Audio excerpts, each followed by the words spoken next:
가족이 세상에서 가장 안전한 곳이라고 말하는 사람들이 있다. 그건 거짓말이다.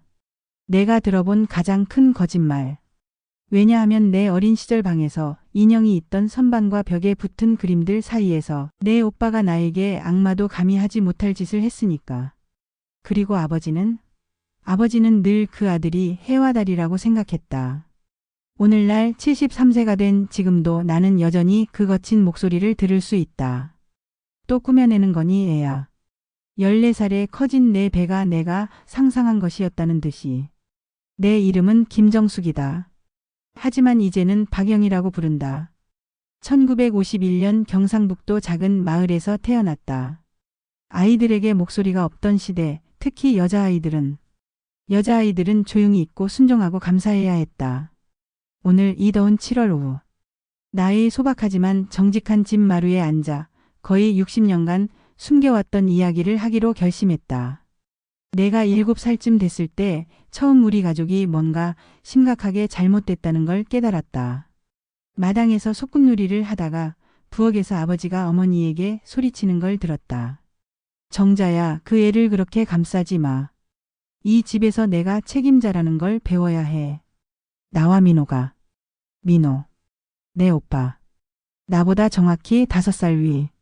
곱슬한 머리, 어릴 때부터 키가 컸고 우리 집 모두가 검은 편인데 어디서 왔는지 모를 하얀 피부색을 가졌다. 이웃들은 늘 그가 너무 잘생겼다고 많은 여자들의 마음을 아프게 할 거라고 했다. 그가 처음 파괴할 심장이 내 것이라는 걸 그들은 몰랐다. 아버지 김철수는 잘못된 시대에 태어난 남자였다. 여자는 섬겨야 한다고 남자는 울지 않는다고 아들 하나가 딸 10명 값이라고 생각했다. 시멘트 공장에서 정확히 뭘 하는진 몰랐지만 늘 소주와 담배 냄새를 풍기며 집에 왔다. 기분 좋을 땐 내 존재를 무시했다. 기분 나쁠 땐 사라지는 게 나았다. 어머니 정순자는 말 그대로 성자였다.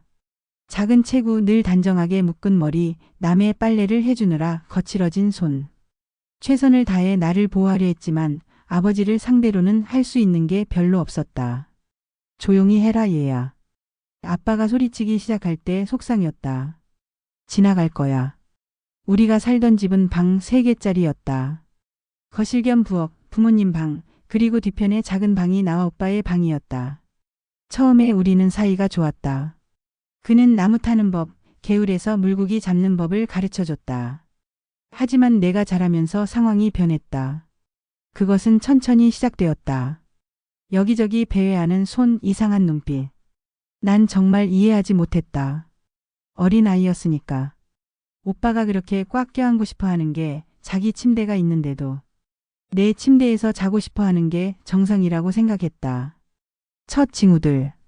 처음 정말 이상한 걸 느낀 건 눈부신 햇살이 내리쬐던 어느 봄날이었다. 9살쯤이었고 어머니가 만든 노란 원피스를 입고 있었다. 온 가족이 모였다. 친척들로 집이 가득 찼다. 모두 내가 예쁜 숙녀로 자라고 있다고 칭찬했다. 평범한 가족 행사였다. 하지만 오빠는 그걸 좋아하지 않았다. 그의 눈에서 보았다. 갑작스러운 분노. 컵을 주먹으로 쥐어짜고 있었다. 모두가 앞마당에 음식을 먹으러 갔을 때 그가 나를 구석으로 끌었다. 예쁘다고 생각하냐? 관심 끌려고? 난 혼란스러웠다. 누구 관심? 넌 내 거야. 알겠어? 내 거. 다른 사람 쳐다보는 것도 안 돼. 내 거. 오빠가 동생을 소유한다는 게 무슨 뜻이지? 하지만 그날 바로 그 순간 뭔가 바뀌었다. 그가 나를 보는 방식이 달라졌다. 소유욕 위험한 눈빛. 나는 심지어 제대로 이해하지도 못하면서 두려웠다. 척추를 타고 올라오는 차가운 공포. 일이 악화됐다. 샤워할 때 화장실에 들어오기 시작했다. 수건 깜빡했어. 하지만 그냥 서서 쳐다봤다. 나는 구석에 웅크리고 손으로 몸을 가렸지만 그는 떠나지 않았다. 뭐가 문제야? 난 내 오빠야. 부끄러워할 필요 없어. 옷 입은 채로 목욕하기 시작했다. 진짜로. 옷을 입고 화장실에 가서 문을 잠그고 화장실 안에서만 옷을 벗었다. 밤은 더 나빴다. 훨씬 더. 모두가 깊이 잠들 때까지 기다렸다가 내 방으로 왔다. 처음엔 침대 가장자리에 앉아 내 머리를 쓰다듬었다. 넌 아름다워. 알아? 우리 집에서 제일 아름다워. 난자는 척했다. 눈을 꽉 감고 그가 떠나길 기도했다. 가끔은 효과가 있고 가끔은 아니었다. 11살이 됐을 때 모든 게 완전히 통제불능이 됐다. 내 생일날이었다. 어머니가 간단하게 떡으로 케이크를 만들었다. 우리 넷만 생일 축하 노래를 불렀다. 친구도 파티도 없었다. 아버지는 어디선가 찾은 낡은 인형을 선물로 줬다. 오빠는 어디서 구했는지도 모를 낡은 싸구려 플라스틱 목걸이를 주면서 큰 의식처럼 말했다. 내 아름다운 여동생을 위해. 모두 앞에서 나를 껴안았다. 너무 오래 너무 꽉. 그의 손이 내 등을 타고 내려와 멈추지 말아야 할 곳에서 멈췄다. 절망적으로 어머니를 봤다. 어머니는 눈길을 돌렸다. 그날 밤 그가 내 방에 왔다. 하지만 이번엔 달랐다. 이번엔 보기만 하지 않았다. 넌 이제 숙녀야. 귓속 말했다. 배워야 할 때야. 침대가 흔들릴 정도로 떨었다. 비명을 지르려 했지만 입을 막았다. 조용히 해. 소리 지르면 아빠한테 내가 가게 아들이랑 놀아놨다고 말할 거야. 아빠가 뭘 할지 알지? 알았다. 물론 알았다. 그래서 조용히 있었다. 베개를 물고 조용히 있었다. 오빠가 지금도 말로 표현하기 힘든 것들을 하는 동안. 아팠다. 너무 아파서 죽을 것 같았다. 하지만 육체적 고통은 영혼의 고통에 비하면 아무것도 아니었다. 이런 일이 벌어지는데 아무도 도와주지 않는다는 걸 아는 것이 그날 밤부터 일상이 됐다. 일주일에 2~3번 때로는 더. 모두가 잠들 때까지 기다렸다가 왔다. 몸에서 정신을 분리하는 법을 배웠다. 필요할 때 마음이 몸을 탈출할 수 있다는 게 놀라웠다. 나는 상상했다. 날고 있다고 하늘에 자유로운 새라고 그 침대가 아닌 어디든 있다고. 아버지는 오빠가 최고라고 계속 생각했다. 둘이 술집에 함께 가고 취해서 돌아와 노래했다. 이게 내 아들이야. 온 동네가 듣게 소리쳤다. 진짜 남자야. 저 시시한 딸 정숙이 같지 않아. 나는 눈에 띄게 시들어갔다. 제대로 먹지 않고 말도 안 했다. 학교에서 선생님들이 집에서 괜찮냐고 물었다. 고개를 끄덕였다. 네. 뭐라고 말하겠는가? 누가 믿겠는가? 오빠는 모두의 사랑을 받았다. 잘생기고 예의 바르고 도움을 주는 할머니들의 장보기를 도와주고 동네 아이들과 공놀이를 하는 완벽한 아들. 문이 닫히면 그가 어떤 괴물인지 아무도 상상하지 못했다. 1965년이 다르게 시작됐다. 1월 1일 아침 속이 뒤집히는 걸 느끼며 깼다. 메스꺼움이 계속됐다. 특히 아침에 어머니가 물어보셨다. 상한 거 먹었니? 나는 그런 거 같단 말로 얼버무렸다. 2월 어느 화요일 깨달았다. 생리가 늦었다. 아주 많이. 12월도 안 왔다. 1월도. 2월 중순인데 아무것도. 3개월. 그걸 배 속에 품고 있었다. 공황이 너무 커서 그 자리에서 토했다. 이번엔 임신 메스꺼움이 아니었다. 순수한 공포였다. 14살. 14살의 친오빠의 아이를 임신했다. 이걸 어떻게 말하지? 누구에게? 어머니는 이미 학대를 알고 있었지만 아무것도 하지 않았다. 아버지는 내 잘못이라고 내가 오빠를 유혹했다고 말할 것이다. 숨기기로 했다. 다른 방법이 없었다. 가장 헐렁한 옷을 입기 시작했다. 아버지 셔츠, 어머니의 헐렁한 치마. 배 주위에 천을 묶었다. 아플 정도로 조였다. 하지만 임신한 아이 몸은 오래 숨길 수가 없었다. 어머니가 먼저 눈치챘다. 3월 어느 아침 옷 갈아입을 때 들어왔다. 이미 두드러진 배, 부은 가슴, 튼살을 봤다. 얼굴이 새하얗게 됐다. 정수가 너? 처음으로 진짜 울었다. 몇 달 만에. 그 조용한 울음이 아니라 숨도 쉴 수 없을 만큼 흐느꼈다. 엄마 원하지 않았어요. 맹세코. 그 오빠가. 늘. 어머니는 세게 껴안았다. 수년 만에 처음으로. 차가운 방바닥에서 함께 울었다.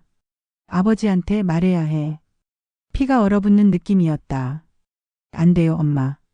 제발. 저를 죽일 거예요. 하지만 5월 어느 밤 모든 게 무너졌다. 아버지가 평소보다 더 취해 집에 왔다. 내 방문을 발로 찼다. 구석에 웅크려 이불로 배를 가리려 하는 나를 아래 위로 쳐다봤다. 눈이 내 얼굴에서 배로 다시 얼굴로 다시 아래로. 그거 치워. 떨리는 손으로 이불을 치웠다. 5개월 배가 얇은 옷 아래 명백히 보였다. 침묵이 어떤 소리침보다 무서웠다. 그의 빨개지고 보라색으로 변해버린 얼굴에서 눈이 튀어나올 것처럼 부풀었다. 마침내 입을 열어 말할 때 목소리는 낮고 위험했다. 누구 거야? 입을 열었지만 소리가 안 나왔다. 그때 오빠가 방에 들어왔다. 상황을 봤다. 즉시 이해했다. 하지만 그의 얼굴에 두려움이나 죄책감 대신 분노가 보였다.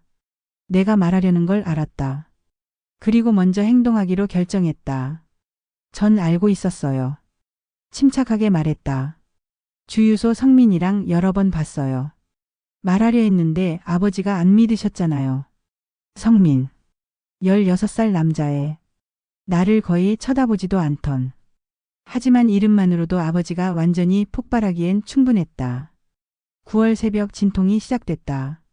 16시간의 산고 끝에 아들이 태어났다. 작지만 완벽했다. 곱슬한 머리, 하얀 피부 오빠를 쏙 빼닮았다. 하지만 눈을 떠고 내 품에 안겼을 때 예상하지 못한 걸 느꼈다. 사랑. 순수하고 압도적이고 무조건적인. 그 작은 생명체는 잘못이 없었다.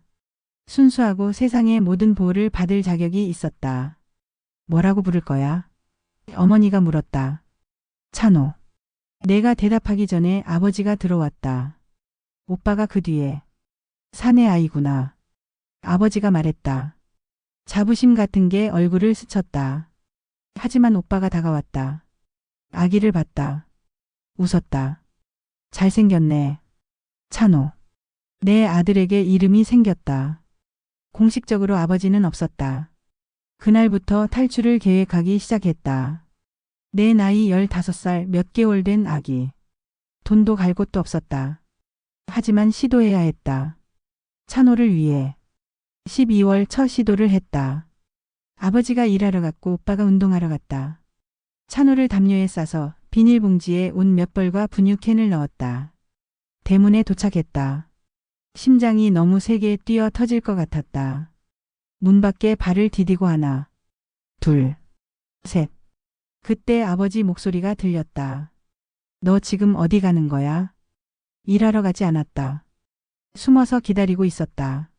내가 가출을 시도할 걸 알았다는 듯이. 뺨을 맞았다. 인도에 주저앉으며 찬호를 내 몸으로 보호했다. 그날부터 공식적인 죄수가 됐다. 감시 없이는 대문 밖조차 나갈 수 없었다. 상황이 절망적일 때 한 사람이 나타났다. 이웃집 윤씨 아주머니. 그녀는 서울에서 온 사람이었다. 다르게 생각하고 다르게 행동했다. 우리는 교회 예배 후에 이야기하기 시작했다. 그녀가 말해 주었다. 서울에 연락처가 있다고 했다. 안전한 집들. 미혼모를 받아들이는 곳들. 하지만 버스표 살 돈이 필요해. 돈. 항상 그 망할 돈. 집에 갇힌 소녀가 어디서 돈을 구할 것인가? 답은 예상치 못한 곳에서 나왔다. 쌀집 사장 부인 박 여사. 부유하고 우아하고 자식이 없었다. 아기를 가질 수 없어 고통받는다는 걸 모두 알았다. 도움이 필요하면 뭐든지. 그녀가 말했다. 그리고 비밀리에 도와주기 시작했다. 돈 찬호. 버스표 돈을 모으기 시작했다. 1966년 10월 모든 게 바뀌었다. 아버지가 쓰러졌다. 심장마비. 그 자리에서 죽었다. 공포를 주던 남자가 죽었다. 슬픔을 느껴야 했지만 안도감이 들었다. 하지만 깨달았다. 어쩌면 이건 유일한 기회였다. 1966년 11월 3일. 버스가 새벽 4시에 출발했다. 박 여사가 표와 서울 친구에게 보내는 추천서를 보냈다. 전날 밤 거의 자지 못했다. 새벽 3시에 일어났다. 찬호를 재운 채로 옷 입히고 가방을 들고 성우를 그었다. 집은 조용했다. 어머니가 부엌문 앞에 서 있었다. 가는구나. 엄마. 알아. 항상 다 알았어. 하지만 용기가 없었어. 내 아버지가 두려웠어. 왜 날 보호하지 않았어요? 난 약했어. 항상. 하지만 넌 아니야. 넌 강해, 정수가. 가거라. 돌아보지 말고. 그 아이 잘 돌봐. 너희가 받을 자격 있는 삶을 살아줘. 다가가 포옹했다. 주름진 피부, 비누 냄새, 눈물 맛. 안녕히 계세요, 엄마. 문을 나섰다. 돌아보지 않고. 버스 정류장은 작고 어두웠다. 윤 여사가 이미 와 있었다. 끝까지 충실한 분이었다. 버스가 도착했다. 운전사가 표를 받았다. 서울. 긴 여행이네. 거의 반나절을 지옥에서 멀어지고 어떤 곳인지 모를 곳으로 여정. 버스 계단을 올라갔다. 찬호와 가방을 들고 균형을 잡으며. 버스 안은 거의 비어 있었다. 뒤쪽 창가 자리를 골랐다. 찬호를 자리에 놓았다. 이제 깨어서 모든 걸 호기심 어린 눈으로 보고 있었다. 버스가 움직이기 시작했다. 익숙한 집들을 뒤로하고. 침묵 속에서 고통받았던 교회, 아버지가 썩고 있는 묘지, 한 번도 놀아보지 못한 광장. 마을이 어둠 속에서 사라져갔다. 이제 모든 것이 옛 기억이 되고 과거가 될 것이다. 찬호가 창문을 가리켰다. 빠르게 지나가는 불빛에 감탄하며. 봐, 엄마 봐. 그래, 아들아. 우리는 멀리, 아주 멀리 가는 거야. 손뼉을 쳤다. 모험에 행복해하며. 태양이 떠오르기 시작했다. 하늘을 분홍색과 주황색으로 물들이며. 찬호가 내 무릎에서 잤다. 부드러운 숨결. 작은 손이 내 블라우스를 움켜쥐고. 6시간. 김정숙을 뒤에 남기고 다른 사람으로 태어나는 6시간. 서울은 구원이자 도전이었다. 하숙집에서 일하며 찬호를 키웠다. 힘들었지만 자유로웠다. 찬호는 건강하게 자랐다. 공부를 잘했다. 대학을 갔고. 공학도가 되었다. 결혼도 해서 손주들을 뒀다. 정상적이고 행복하고 자유로운 삶. 그는 진실을 모른다. 절대 알지 못할 것이다. 어떤 이들은 그게 잘못됐다고 아들이 어디서 왔는지 알 권리가 있다고 말한다. 나는 아들이 행복할 권리가 있다고 생각한다. 짓지도 않은 죄책감에 짓눌려 살지 않고 아버지가 괴물이 아니라 영웅이었다고 믿을 권리가. 평생 그를 이 진실로부터 보호했다. 그건 내 마지막 사랑의 행위다. 이 비밀을 무덤까지 가져가는 것. 오늘 이 이야기를 하는 이유는 시간이 얼마 남지 않았기 때문이다. 다른 여성들이 들어야 하기 때문이다. 거기 많은 정수기들이 있다. 자신의 지하실에 갇혀 출구가 없다고 생각하는. 출구는 항상 있다. 기적은 표를 살 돈이나 일자리 제한이나 심지어 아버지의 죽음도 아니었다. 기적은 내가 더 나은 걸 받을 자격이 있다고 믿은 것이었다. 기회가 나타났을 때 잡을 용기를 가지는 것. 내 이름은 김정숙이었다. 아니, 그랬었다. 오늘 나는 박영이다. 찬호의 어머니, 손주들의 할머니. 죽음이 아닌 삶을 선택한 여자. 증오가 아닌 사랑을 선택하고. 파괴하기 위해 말하는 것이 아닌 보호하기 위해 침묵하는 것임을. 다시 선택해야 한다면 똑같이 할 것이다. 안녕.